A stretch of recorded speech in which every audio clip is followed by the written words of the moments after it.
Oi, oi, hello, welcome back to the Which Bookie YouTube channel. It is day 3 preview for York's Ebor meeting. It's just myself in this episode, Dave Young. You can click a link in the description though to find out all of Will Smith's thoughts for every single day of York. Depending on when you're watching this video, it might be for day 2's advice or maybe day 3's or even later, maybe even day 4's. But everything will be updated. This video is strictly for early thoughts and a bit of a quick preview of day 3 at York. Now, it's a trappy looking card.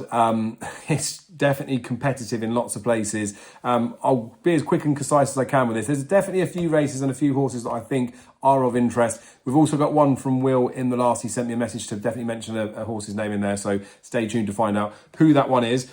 But the card does kick off with a heritage handicap.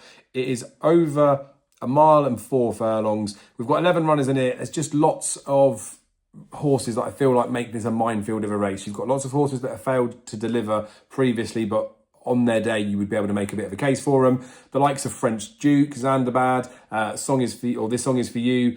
There's a few others in here as well. Even Mount Atlas, I know he won last time out, but I don't know how trustworthy or reliable he is. It's one of these fields where there's a lot of horses you could make a bit of a case for. They're all towards the head of the market. Like I say, looks a minefield. That's probably the best way to describe it. In the second race, the Longsdale Cup Stakes, a Group 2, over 2 miles. It's impossible to see past Trawlerman, in my opinion. I know he has to give weight away to his rivals within here. Sweet William has been put in as a sort of 7-1 second favourite. Shackleton's in there at 15-2. We've got Al Kareem in at 7-1 as well. There's a couple of other horses in there, Alna here and Dubai Future, that aren't completely out of the race, but probably are.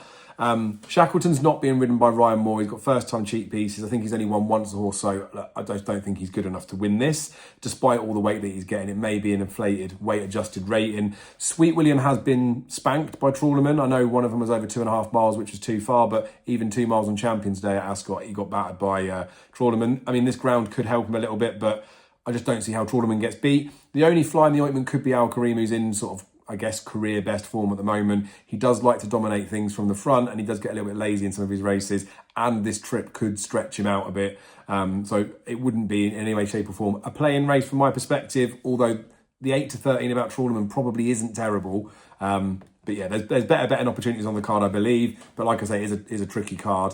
In the Jim Crack Stakes, the 3 o'clock, another Group 2 on the card. This is over 6 furlongs. This does look quite a nice little race, and we've had some really good winners of this in the past.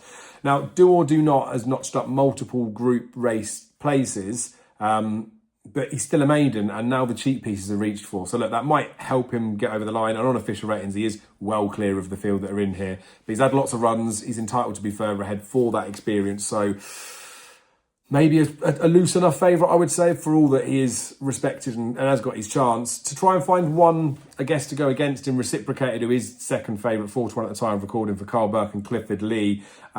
He has excuses for failing to run as expected last time out. They said that he failed to stay the 7 furlong trip. He was a bit keen in there as well, but that's a small concern of how badly he ran.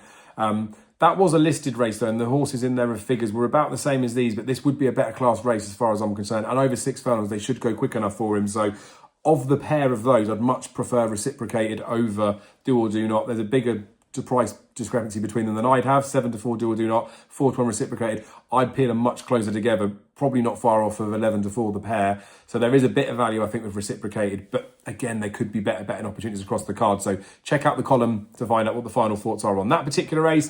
The Nunthorpe Stakes over 5 furlongs. I love this Group 1. It's a tricky one. There's been lots of horses I fancied in the past that maybe haven't got the draw. Horses that do get the draw that maybe fail to deliver. It looks a tough old race. So Lady Imam's the big weight-adjusted ratings horse that would be miles clear of these.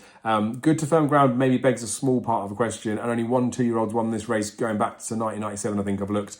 And a few of them have been fancy too. So look, glass half full, the trend's there to be broken. Glass half empty, it's hard for 2-year-olds to win this race. Got a decent draw though.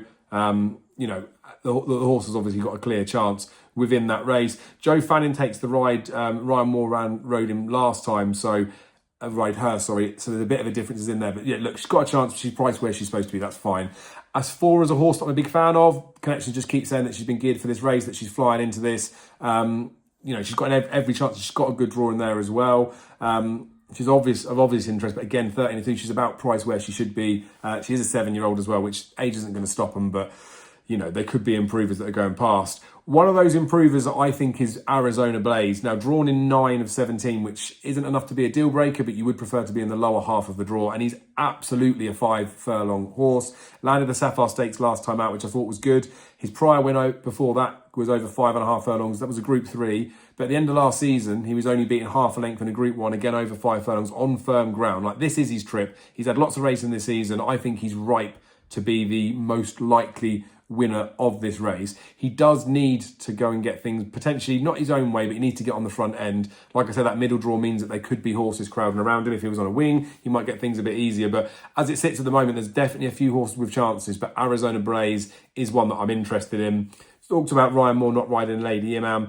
On Sayedi Darien, another horse that I could make a bit of a case for, but I'm not entirely sure that this is the trip for the horse, having run so many times at 6 instead of 5. But look, proper race. All the ones I've mentioned are single figures. It does typically go to a single figure priced horse this race, but it doesn't always go to the favourite. So not that would ruin a selection. If a horse did go off favourite, you know, the support would be confidence. But we'll see how the markets settle with that, and we'll see how things have played out before that race. It does look a good race though.